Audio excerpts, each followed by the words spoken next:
Hola, ¿qué tal? Mi nombre es Laura Yelin Reyes Manilla y soy alumna de la Universidad de Chalcatongo de la licenciatura de Administración. Estoy cursando el cuarto semestre y el día de hoy vamos a tocar dos temas importantes de la materia de Derecho Corporativo Empresarial.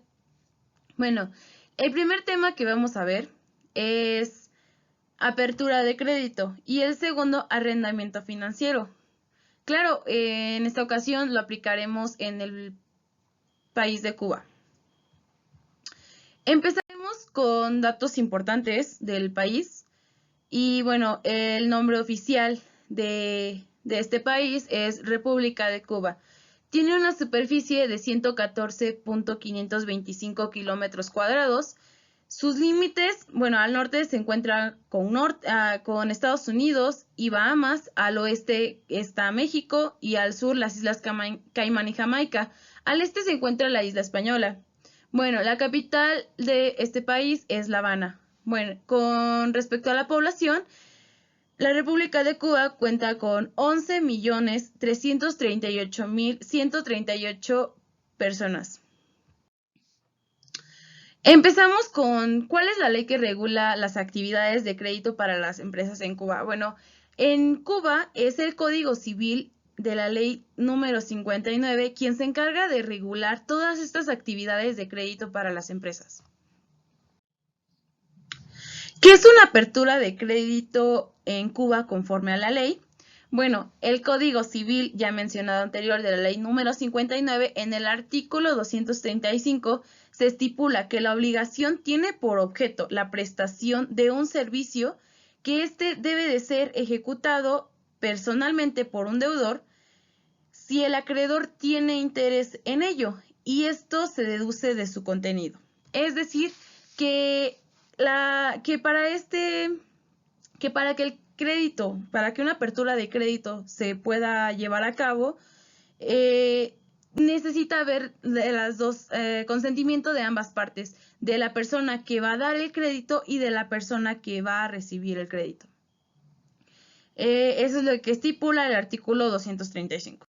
Bueno, ahora tenemos los derechos y obligaciones del acreditante y del acreditado en Cuba. Estos derechos y obligaciones vienen estipulados en el Código Civil de la Ley número 59. Empezamos con lo del acreditante.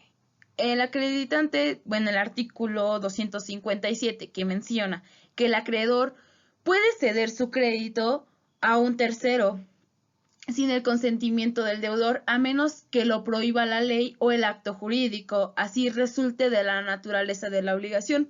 Es decir, que la persona que dio el crédito puede ceder ese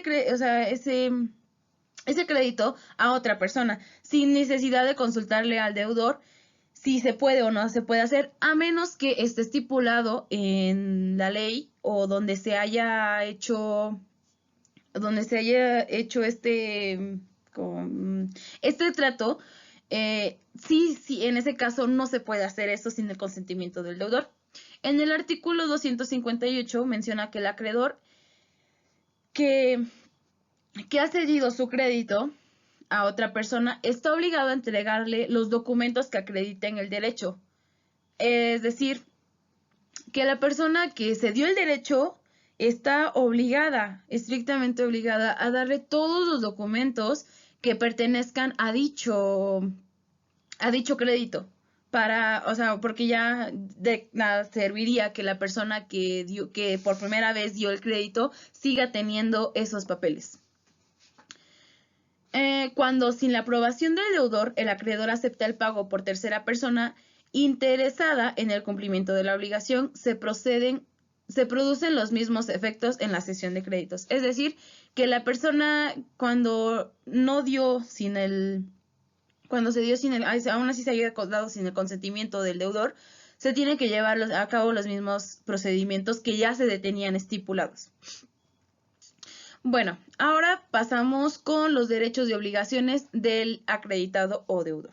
Bueno, en el artículo 237 se estipula que el deudor que paga tiene derecho a que se le entregue recibo si el pago es por la totalidad de la deuda. Tiene derecho, además, a la entrega o a la cancelación del título o de la obligación. Es decir, que la persona que tiene una deuda está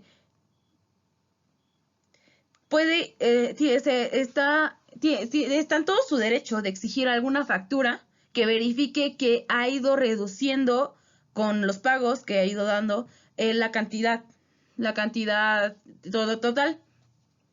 Y también, también en caso de que ya se liquide por completo dicha cantidad, también tiene que recibir, o sea, tiene derecho a recibir esa factura que ya estipule que la persona, el deudor, ya no debe nada por completo, que ya ha pagado, ha cubrido toda su deuda y que pues ya no debe nada. En el artículo 238 del mismo Código Civil dice que el deudor puede cumplir la obligación antes del vencimiento del término de otra cosa, si, por ejemplo, si no resulta como el acto jurídico o de la naturaleza o circunstancia de la obligación. Es decir, que la persona o el deudor,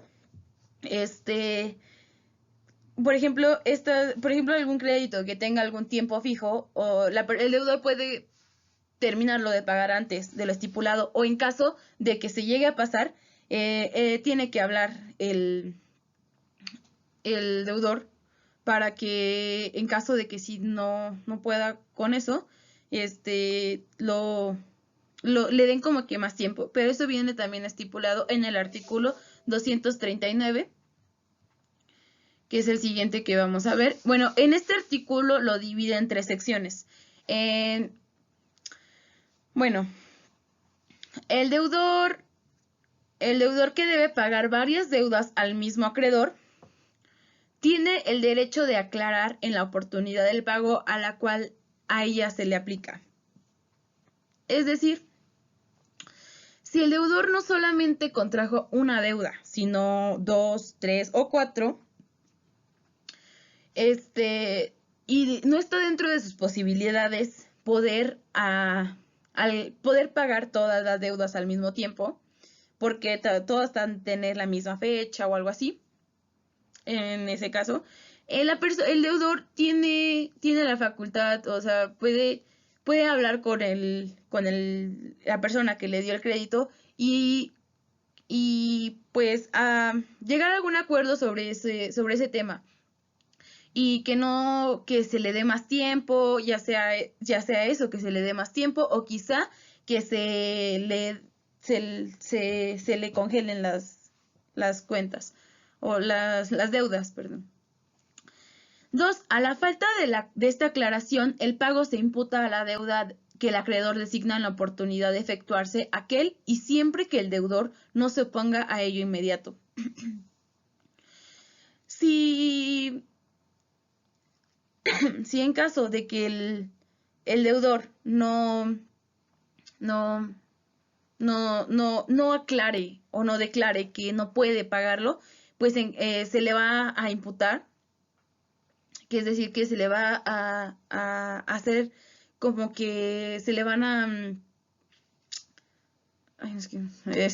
le van a hacer que lo pague, o lo van a como a obligar. Y la tercera, en efecto de la anterior declaración, el pago se imputa cuando, a la deuda exigible o aquella que haya sido primeramente exigida, si son varias deudas exigibles. C, a la que primeramente haya vencido, si alguna se ha exigido, o D, proporcionalmente si varias han vencido al mismo tiempo. Es decir, que en esos casos, van a como que atraer un poco más de conflicto. Bueno, ahora vamos a pasar cómo se extingue el crédito. De igual manera, todo esto lo vamos a encontrar en el Código Civil de la Ley número 59. Bueno, y aquí tenemos un cuadro. Ay, creo que no se van a ver bien. Bueno, en este cuadro alcanzamos a ver que en la primera sección, que es la del cumplimiento, en el artículo 296, que dice que el cumplimiento realizado conforme a la disposición en este código extingue la obligación. Es decir, que cuando se haya realizado todo, o sea, que se haya pagado por completo la deuda, pues el crédito se va a extinguir. La segunda, dación de pago. En el artículo 297, las obligaciones se extinguen mediante la dación en pago cuando el acreedor acepta la prestación distinta a la debida. Es decir, que se intercambie por otra cosa, a veces ya sea algún bien o otra cosa, que ambas partes estén de acuerdo en que ese sea la forma de pago. La sección tercera, la pérdida del bien. En el artículo 298 nos dice que la obligación que consiste en entregar un bien determinado se extingue cuando se pierde o se destruye sin culpa del deudor y antes de haber incurrido en mora. Es decir, que cuando la persona da ese bien y pues ya se terminó como su tiempo para pagar, pues esa es la pérdida del bien, que ya no lo puede recuperar una vez habiendo pasado el límite del tiempo. La sección cuarta, imposibilidad de la ejecución. En el artículo 299 nos dice que la obligación se extingue cuando la prestación se hace imposible por circunstancias no imputables al deudor. Cuando el deudor no es que quiera, no es que no quiera pagar, sino que pues no puede hacerlo de una u otra manera, ya no tiene nada con qué pagar. Esa sería la imposibilidad de la ejecución, que no es que el deudor ya no quiera pagarla. Bueno, en la quinta sección, la confusión. En el artículo 300 queda extinguida la obligación desde que se reúnen en una misma persona las cualidades del acreedor y deudor principales. Es decir, cuando se confunde, se llega a la confusión de a quién se le debe, porque se han hecho como que traspasos de una u otra deuda y en sí ya no se tiene claro quién es el deudor o quién es el acreedor. Pues de esa manera se llega a extinguir también el crédito. En la sexta sección, compensación, en el artículo 301 menciona que si dos personas son recíprocamente deudoras, son por prestaciones monetarias o de la misma especie, líquidas y exigibles, cada una de las partes puede compensar su deuda con su crédito hasta la ascendencia del crédito menor. El artículo 302. La parte interesada en que se produzca la compensación debe notificarla a la otra. Hecha la notificación, los efectos de la compensación se retrotraen al momento que se hizo posible. Es decir, que ambas partes tienen que tener una clara comunicación para que si, por ejemplo, el deudor no puede pagarla, pero tiene algo que necesita la persona que le dio el crédito, eso se lo puede dar el deudor a la persona que le dio el crédito. De esa forma harían como una compensación. Paga el deudor su deuda y el acreedor, bueno, la persona que dio el crédito, pues satisface de igual manera la necesidad que tiene. En la séptima, que es condonación, en el artículo 304, menciona que la obligación se extingue cuando el acreedor libera al deudor de su deuda.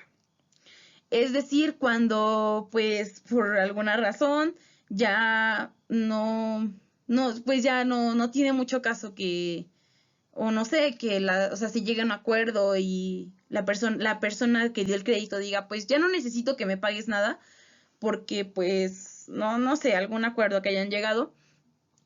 Pues en ese caso, también ya se extingue el crédito. En la sección octava, que creo que ya no se ve por el video, la muerte de la persona natural. Bueno, ahí en el artículo 305 menciona que la muerte de la persona natural extingue las obligaciones para cuyo cumplimiento es indispensable la participación personal. Es decir, que si una persona se muere naturalmente, se extingue de igual manera el crédito, porque para que se siga llevando a cabo tiene que tratarse de manera personal. Una vez que la persona ya esté muerta y ya no exista, ya no se puede seguir llevando a cabo el crédito porque ya no hay con quién. Bueno, ahora la sección novena. y la resolución. En el artículo 306, en las obligaciones recíprocas, el que ha cumplido la que le corresponde puede exigir el cumplimiento o la ejecución a costa del otro obligado o la resolución de la obligación con indemnización de daños y prejuicios en todo caso. Es decir, si el deudor en sí está porque, pues, por como se dice, hay un daño, el deudor tiene que reparar ese daño. O sea, tienen que ver la forma con la persona que le otorgó el crédito de resolver el daño. O sea, no siempre va a ser económicamente, ¿no? Eso es lo que estoy mencionando este último artículo, sino que solamente tiene que resolver el daño que se hizo. Bueno, ahora vamos a explicar los tipos de créditos que pueden solicitar las empresas en Cuba. El primero es un crédito simple. El crédito entregado de una sola vez y amortizado en varias amortizaciones parcialmente dentro de un término de vencimiento acordado con el prestatario. Este crédito pues lo puede pedir o solicitar cualquier microempresa. O sea, es un crédito que no necesita tantos trámites y que las amortizaciones son parciales. Entonces no hay tanto como problema con este crédito. Bueno, ahora las líneas de crédito. Estas líneas de crédito, su límite máximo al cual pueden ascender el préstamo dentro del término del vencimiento acordado. Este sí ya tiene un poco como es un poco más complejo, ya que si sabes que tu empresa, en este caso, no va a acaparar ese dinero que tú pediste, o es decir, que no lo vas a poder generar, porque pues tienes que devolverlo. Entonces la línea de crédito es eso, o sea, tienes que como en un cierto límite regresar ese dinero, y si sabes que no lo puedes regresar, pues mejor. Esa sería como una de las desventajas de este crédito, que el tiempo lo tiene, es medido, y ese sí no lo puedes mover. Bueno, la línea de crédito revolvente. Esta constituye una línea de crédito en la que las amortizaciones totales o parciales del principal liberan un límite de crédito al igual que la diferencia entre el saldo de préstamo y el límite autorizado, el cual puede ser utilizado dentro del término acordado. Puede ser lineal o decreciente. Es decir, que este crédito se puede pedir de manera o sea, que sea, por ejemplo, aquí se pidió un crédito y aparte, o sea, se va a ir pagando poco a poco en plazos parciales o de manera total. Este también puede ser decreciente, como se menciona, o sea, este puede ir bajando la cantidad en la que se va disminuyendo la deuda. Pero, bueno, sí. Ahora, el descuento comercial. Esta es con una autorización dada por el banco a un cliente de descontarle efectos comerciales como letra de cambio y el pagaré que amparan operaciones mercantiles. En préstamos es una operación por la que el banco anticipa el importe de los documentos de comercio que le son entregados para ese fin con vía de regreso contra el cliente en caso del impago. Es decir, en este caso, si nuestra empresa da créditos, en ese caso, ya no, si nosotros pedimos un crédito al banco, estos pagarés o letras de cambio que nosotros le damos a nuestros clientes, que tenemos con nuestros clientes, ya no los tendríamos nosotros, los tendría el banco al que le pedimos nosotros el crédito. Y cuando uno de nuestros clientes no llegue a pagar en el tiempo acordado, pues el banco mismo se va a cobrar, ya no seríamos nosotros quienes haríamos ese trabajo, y ese sería el descuento comercial. Ahora, el arrendamiento financiero, fuente de financiamiento que obliga al arrendatario a realizar pagos fijos por el uso de activos fijos como equipos y terrenos. Bueno, ahora, este arrendamiento financiero, es decir, que si nosotros pedimos un crédito, él se va a cobrar en caso de que nosotros no paguemos, se va a cobrar con los terrenos que la empresa tenga registrados. Y ahora, las operaciones de comercio exterior o interior. Las operaciones con el exterior que efectúan a través de cartas de crédito créditos documentarios u otras formas, siendo la carta de crédito la forma más utilizada, pues permite cubrir las expectativas del comprador y del vendedor. Bueno, esta es una forma en la que nosotros podemos tener con nuestros compradores y nosotros como vendedores, podemos, sería un crédito que nos favorecerían a ambos, no solamente a nosotros como vendedores, como compradores, sino también a las personas que nos vendan. Ahora, crédito sindicado. Estos son los recursos aportados por varias instituciones financieras, como los síndicos, a favor de un prestatario y controlado por una institución financiera autorizada. Es decir, que esto solamente sería como que se fueran varias empresas que se unan para pedir este crédito y solamente una institución financiera es quien autoriza dicho crédito. Bueno, ahora, ley que regula el arrendamiento financiero. Bueno, tenemos que el arrendamiento financiero. Bueno, tenemos que el arrendamiento financiero, o también se le dice leasing, las leyes que lo regulan son dos, el Código Civil y el Código de Comercio. El Código Civil lo regula esto de materia de arrendamiento y la compraventa. Y el Código de Comercio solo los principios de compraventa, es decir, como los pasos esenciales para realizar una compraventa. Ahora vamos con... Ok, ¿qué es un arrendamiento financiero en Cuba conforme a la ley? Bueno, de igual manera, como ya lo mencionamos en las diapositivas anteriores, la ley que regula aquí va a ser el Código Civil de la ley número 59, que nos dice que el artículo 389, por el contrato de arrendamiento, el arrendador se obliga a ceder al arrendatario un bien determinado para su uso y disfrute temporal por el pago de una cantidad de dinero también determinada. Es decir, que aquí el arrendamiento es dar un bien determinado para que se disfrute y esta sea por una cantidad que dos personas, que ambas partes estén de acuerdo. Bueno, ahora derechos y obligaciones del arrendador y el arrendatario. Tenemos que los derechos para ambos van a ser los mismos. Ahorita les explico por qué. Ok, el 390, el artículo 390. El derecho nacido del arrendamiento se transmite a los herederos del arrendatario por el término del contrato. Es decir, que los derechos que tiene una persona, si un arrendador, se los puede ceder a un arrendatario. El 391. Si se transmite a otra persona o entidad el derecho de propiedad del arrendador sobre los bienes arrendados, el contrato se mantiene en vigor hasta su término respecto del nuevo dueño.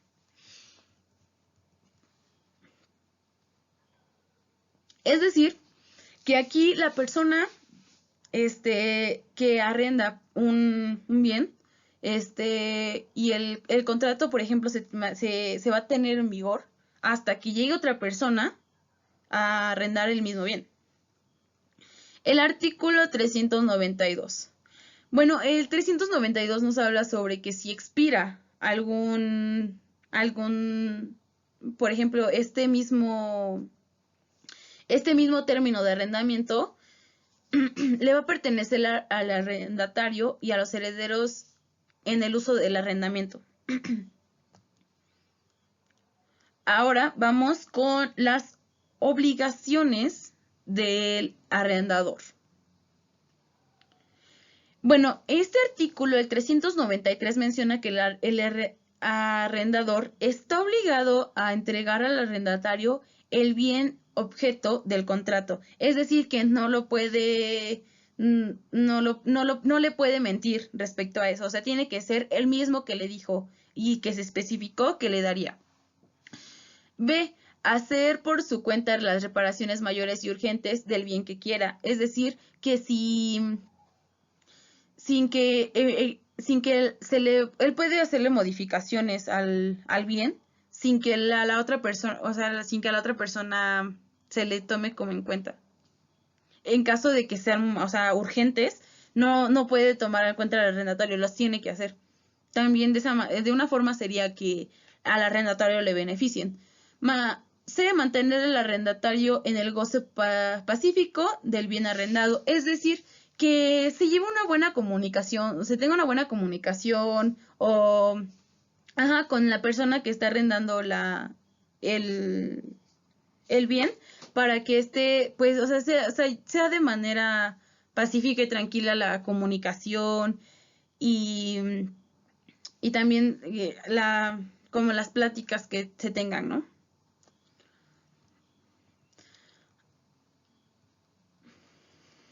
Ahora, las obligaciones del arrendatario mencionan en el artículo 394 que está obligado a pagar el precio por el arrendamiento de los términos convenidos. Es decir, que si ya determinó cuál va a ser el término del arrendamiento, no puede decir a mitades que no. O sea, si ya declaró que si estaba de acuerdo, lo tiene que pagar. El artículo 395 menciona que el arrendatario no puede subarrendar ni ceder por título alguno tercero el bien arrendado. Es decir, que esta persona que está arrendando la propiedad no puede como rentarlo a otra persona. O sea, no, está prohibido eso. No puede, por ejemplo, si le están rentando una casa, no puede él rentar la casa. Tiene que, tiene que ser la persona quien lo arrendó la que lo ocupe el bien. Ahora, tipos de arrendamiento financiero que pueden solicitar las empresas en Cuba. Tenemos por primero, el arrendamiento operativo. Este se trata de un acuerdo de arrendamiento con final abierto en donde el plazo para utilizar equipos como máquinas o copiadoras, es más corto que la vida económica del activo. Es decir, el periodo del contrato corresponde a la vida operativa del equipo de la empresa. Es decir, cuando se rentan máquinas para la empresa, este tipo de arrendamiento es el que deberían de ocupar, el arrendamiento operativo. Y va a ir disminuyendo. Va a ir disminuyendo y una característica de este tipo de arrendamiento es que los riesgos y beneficios inherentes a la propiedad del activo arrendado permanecen sustancialmente en el arrendador. Es decir, que el arrendamiento operativo evita que el negocio opere con maquinaria obsoleta. Se pueden ir cambiando las máquinas. No precisamente el que arrenda tiene que cubrir con todos los gastos. El arrendamiento apalancado. Bueno, este arrendamiento